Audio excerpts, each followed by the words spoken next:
মনে করেন আপনি একটা মুভি দেখবেন, একটা মুভির নাম শুনছেন, তো মুভিটা দেখবেন।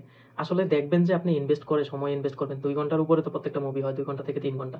তো ওই সময়টা কি আপনার ওয়েস্ট হবে কিনা, না আসলে এটা কাজে লাগবে, হ্যাঁ, ইফেক্টিভ হবে। তো সেটা করার জন্য হচ্ছে আপনি মুভি দেখার পূর্বে কয়েকটি কাজ করবেন। সেই কাজগুলো কি করবেন সেটা আমি বোঝাচ্ছি।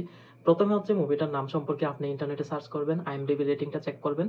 তো IMDb রেটিং কিন্তু এটা কিভাবে হয় রেটিং গুলো, এটার প্রসেসটা কি সেগুলোর ভিডিও আমার চ্যানেলে আছে, ওইটা দেখে আসবেন। তো আমি এখানে আর বললাম না। তো ১ম এ IMDb রেটিংটা দেখবেন। তারপর হচ্ছে আবার সাথে এটাও দেখবেন Google লাইকস। মানে অর্থাৎ গুগলে কতজন এই মুভির নামের পাশে কিন্তু একটা লাইক অপশন থাকে। এই লাইকটা কতজন মানুষে দিছে আর এটা পার্সেন্টেজটার লেভেল কত। মানে এটার কিন্তু লাইকও দেওয়া যায়, আনলাইকও দেওয়া যায়। তো আনলাইকের পরিমাণটা কিন্তু অ্যামাউন্টটা দেখা যায় না। তো কিন্তু এটার পার্সেন্টেজ থাকে যে হ্যাঁ, এই মুভিটা হচ্ছে 90% মানুষ লাইক করছে। তার মানে 10% মানুষ লাইক করে নাই। আর কতজন মানুষ রেটিংটা দিছে সেই অ্যামাউন্টটা লেখা থাকে। তো যত সংখ্যক বেশি মানুষ হচ্ছে রেটিংটা দিবে, ততক্ষণ বুঝবেন যে এই মুভিটা আসলে অ্যাকচুয়াল রেটিংটা আমি পাইতেছি। সেটা যদি 80% হয় বা 70% হয়, তাহলেও বুঝবেন যে মুভিটা ইজ গুড। 60% হলো গুড। যদি বেশি সংখ্যক মানুষ হচ্ছে লাইক আনলাইক করে থাকে, বেশি সংখ্যক মানুষ রেটিংটা দিয়ে থাকে, আইএমডিবির ক্ষেত্রেও সেটা আর কি। দেখবেন কত সংখ্যক মানুষ দিছে। তো এটা দেখবেন। আর হচ্ছে দেখলে বুঝতে পারবেন যে আসলে রেটিংটা কত থাকলে হচ্ছে আপনি মুভিটা দেখতে পারবেন। যেমন হচ্ছে আইএমডিবি রেটিং এ যখন মানে 4 এর নিচে থাকবে এই মুভিগুলো, আসলে হচ্ছে আপনি পছন্দের কেউ থাকলে অবশ্যই দেখতে পারেন। আর না হয় স্কিপ করবেন। 4 এর নিচে আইএমডিবি রেটিং 1 থেকে 4 যখন থাকবে তখন এটা স্কিপ করবেন। তবে 4 থেকে 10 পর্যন্ত রেটিং থাকবে এই মুভিগুলো আপনি দেখতে পারেন। শখ করলে আপনি অবশ্যই দেখবেন। আর সেক্ষেত্রে গুগলে লাইক করা মুভিগুলো হচ্ছে আপনি 60% আপ ওই মুভিগুলা দেখবেন। 60% মানুষ লাইক করছে ওই মুভিগুলা দেখবেন। 60% এর নিচে 40 পর্যন্ত দেখতে পারেন, কিন্তু 40 এর নিচে যেগুলো আছে পার্সেন্টেজ, লাইকের পার্সেন্টেজ, ওই মুভিগুলো দেখবেন না। কারণ এটা অ্যাকচুয়ালি এতগুলা মানুষ হচ্ছে আনলাইক করছে, তাহলে ওই মুভিতে কি এমন থাকতে পারে, তো সেটা দেখবেন। তারপর হচ্ছে হ্যাঁ, কিছু মানুষ সংখ্যক আছে যারা হচ্ছে নিজের পার্সোনাল এক্সপিরিয়েন্স থেকে হচ্ছে রেটিং দিয়ে থাকে। যেমন পার্সোনাল রেটিং, আমি যখন হচ্ছে আমার রিভিউতে হচ্ছে আমি রেটিং দিই, একটা রেটিং কিন্তু আমি পার্সোনাল দিই। তো এটা আমার পছন্দ। তো এরকম আপনার কাছের পরিচিত কারা আছে, তারা কত রেটিং দিতেছে, তাদের কাছে কেমন লাগলো সেটাও জেনে নেবেন সুযোগ থাকলে।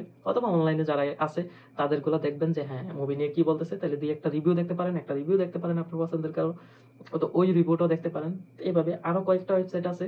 আপনি রেটিং গুলা যখন হচ্ছে যে মুভির রেটিং, অ্যাকচুয়ালি এটা ফ্লপ অর ব্লকবাস্টার, এটা দিয়ে কখনো জাজ করে মুভি দেখতে যাবেন না। টাকার ইনকামের ব্যাপার দিয়ে আপনি কখনো কোনো মুভি দেখে হচ্ছে আপনি আসল মুভিটা পাবেন না। কারণ হচ্ছে অনেক মুভি, অনেক ভালো স্টোরি, সবকিছু ভালো হওয়ার পরও কিন্তু এটা ফ্লপ হয়। ফ্লপ হওয়ার অনেকগুলো রিজন আছে। সেটা নিয়ে আমি কথা বলবো অন্য ভিডিওতে। কোন মুভিটা ফ্লপ হয়, কেন ফ্লপ হয়, কেন ব্লকবাস্টার হয়, সেটা হচ্ছে অনেকগুলো রিজন আছে। তো এই রিজনগুলো আমি শেয়ার করবো অন্য ভিডিওতে। তো এই ক্রাইটেরিয়া নিয়ে কিন্তু আপনি মুভিগুলো দেখবেন। কখনোই চিন্তা করবেন না ফ্লপ ওর সুপারহিট এইসব হয়েছে, ফ্লপ হয়েছে মুভিটা, তাহলে আমি দেখবো না। ফ্লপ হলেও মুভিটা সার্চ করে দেখবেন যে আইএমডিবি রেটিং কেমন আছে, তারপর হচ্ছে গুগল লাইক কত আছে। আমি তো বললামই 40% গুগল লাইক থাকলে, তার উপরে থাকলে আপনি মুভিটা দেখতে পারেন। আইএমডিবি রেটিং মানে 3 স্টারের উপরে আছে ওই মুভিগুলো আপনি দেখতে পারেন। 3 নিচে যেগুলো, এগুলো একেবারে ওয়ার্স্ট। তো তবে 3 নিচে অনেক মুভি আছে যেগুলো ওয়ার্স্ট না, 2.5 রেটিং আছে আউট অফ 10। ওই মুভিগুলো সেরা, কিন্তু কেন রেটিংটা দিছে, ওই নেপোটিজম, তারপর হচ্ছে স্টার যারা ছিল তাদেরকে পছন্দ হয় না, কিন্তু স্টোরি অ্যাকচুয়ালি দাসো লেভেলের স্টোরি ছিল, সেই ইনফরমেটিভ মুভি ছিল, এরকম কিছু কোনো কিছুর কারণে হেট করে, বা তারা মার্কেটিং স্ট্র্যাটেজিটা খুব বেশি ধর্মের অনুভূতিতে আঘাত দিছে। তো এরকম কারণেও খুব মানুষ খেপে গিয়ে হেট করে হচ্ছে বাজে রিভিউ দিছে, বাজে রেটিং দিছে, আনলাইক করছে, এই জন্য রেটিং কমে যায়। এটা খুব রেয়ার।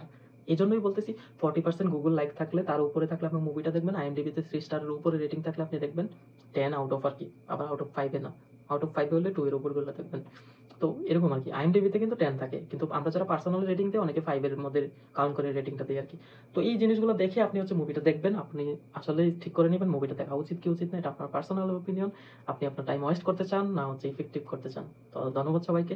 আর এইরকম ভিডিও দেখতে চাইলে হচ্ছে আমার চ্যানেলটা সাবস্ক্রাইব করে রাখুন। পরবর্তীতে আরো এই ধরনের অনেক কথা বলবো। ধন্যবাদ সবাইকে।